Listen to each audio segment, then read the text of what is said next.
Hello and welcome to the Fishbowl, Eyes on Education podcast. I'm your host, Chris Matheson, and it's a pleasure to have you with us today. We're continuing our initiative 2 for Tuesday today, and we have a special guest in the Fishbowl with us, Andrea Whitney. Andrea, welcome to the Fishbowl. Thank you. So, Glad Andrea, to be here. It's awesome to have you. It's really I really enjoy having people from our team in here because I always learn so much more about them, and I leave better for having done it. So, Andrea, tell us a little bit about what you do at CS Partners/Partner Solutions. At CS Partners/Partner Solutions, I am a payroll specialist. So I do payroll for some of our schools and small businesses. And I'm also an accounts receivable specialist. So I also handle the accounts receivable for CS Partners. Andrea, one thing that I've learned from spending time with people who work in payroll is you guys don't always get the luxury of the time off like everyone else because people have to be paid. Exactly. How long have you been with us? I have been with you guys for 1 year tomorrow. Who is it? And let me put you on the spot. I didn't tell you I was going to ask you this. You think about you're coming up on your 1 year anniversary tomorrow. Who has been the biggest resource that you've used to transition successfully? Who's made the biggest difference in your life at CS Partners? There's a couple people. Amanda, she's my manager.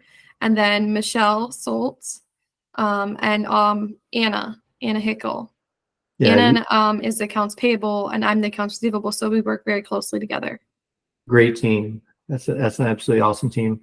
Tell us a little bit about yourself, what your personal life, where you grew up, family life, and so on. I grew up in St. Charles, Michigan. I graduated in the class of 2009. Met my husband in 2013, and we moved to Davison, Michigan, where we now reside. We have 3 girls, 1 boy. I just graduated Northwood University in May of this year with my bachelor's in business administration. And thank you. And I just took the crazy train back to Northwood University in August and started my master's in business administration. Oh, that's awesome. Yep. Awesome. I'm a Disney adult. And I'm counting on the days to whenever we'd be able to take the kids back to Disney. Disney is such a magical place. I did not, when I took my children, it's probably time for me to go back too. When I first took my children, we went one time with the kids. It was so unseasonably cold. I mean, and I run cold as it is, and I was just miserable. I had the heaviest fleece jacket on I had, which wasn't that heavy because we were going to Florida, and I thought it'd be warmer. But nonetheless, still had a fun trip. Kids just love that place, and I do too. Yeah, it's beautiful. I was just speaking of Florida. I was just one of our teammates, Dawn Marshall, is down there, and 3 feet of storm surge in her lower level. No. Yeah. And it sounds like it's pretty bad. I know I'll touch base with her later on today and get an update, but no power or anything down there, as you might imagine. And people are just kind of digging out. But she did say the sun was shining and she has a smile on her face. So that was good to hear. Wow. Well, it's great that she can stay positive. It's tough to stay positive in a situation like that. Right? Exactly. So Andrea, we started this initiative, and the idea is to ask people to come on the podcast and identify 2 things that they're working on or that they've learned that benefit both their personal and their professional life. And it's been awesome. I mean, we've had a number of people on here. I've done a couple solo. I don't like doing them solo. I much prefer having a guest. But it's great to learn about what people are doing. And the idea is hopefully is that we can learn from one another, and collectively everybody can make improvements, either incremental or big, in their lives. So let me put the question to you.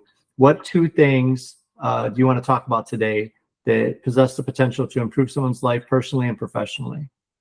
So the first thing is setting boundaries for myself. I've learned that that's really necessary. And what I mean by that is I can't do everything in one day. Right. And not everything needs an immediate answer. I love that. Now, one of the things I struggled with was coming to the realization that my to-do list is never going to be too done.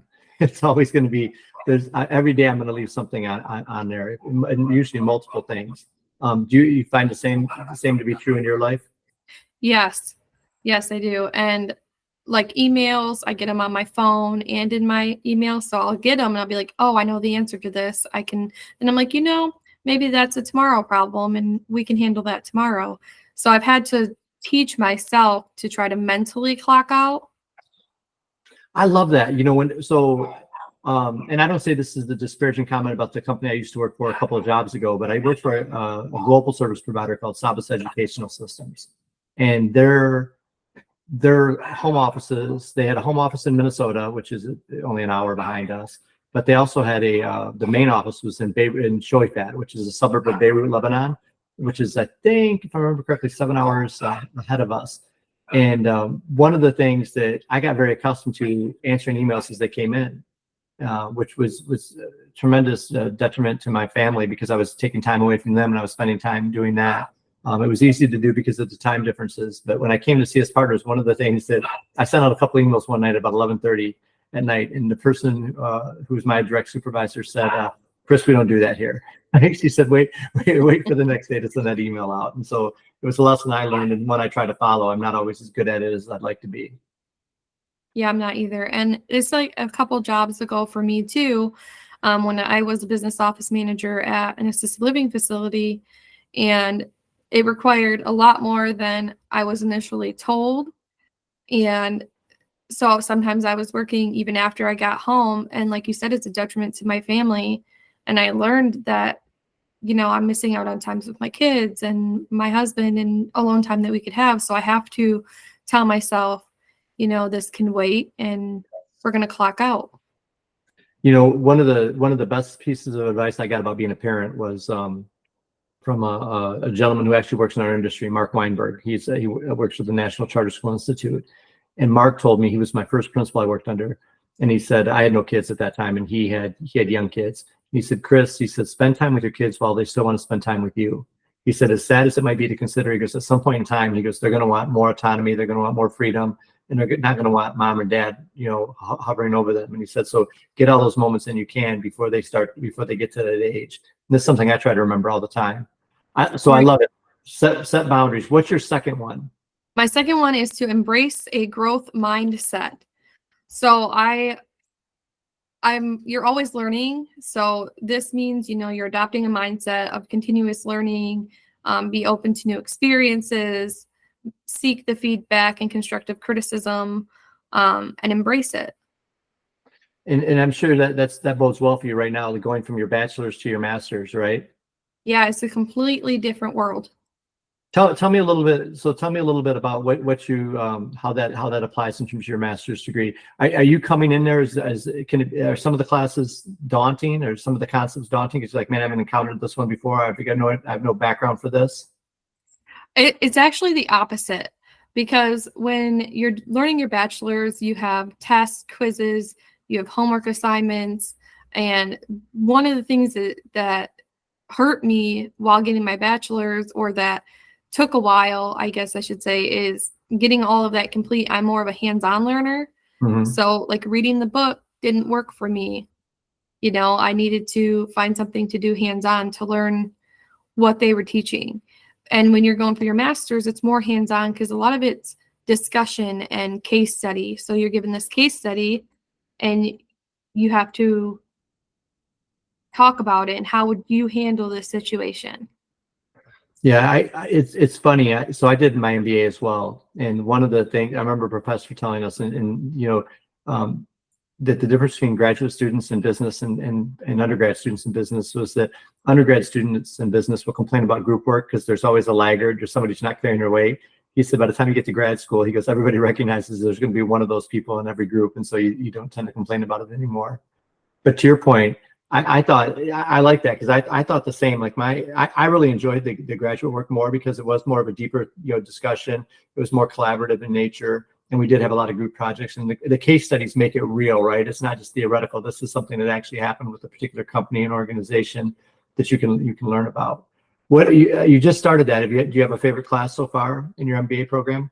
I'm still on the first class, so it just started in August, and it's one class every 8 weeks. Okay. So I'm taking human behavior right now, and I've learned a lot. And I just did a case study last week, which I was really nervous about, but I'm happy to report I got an A. Congrats.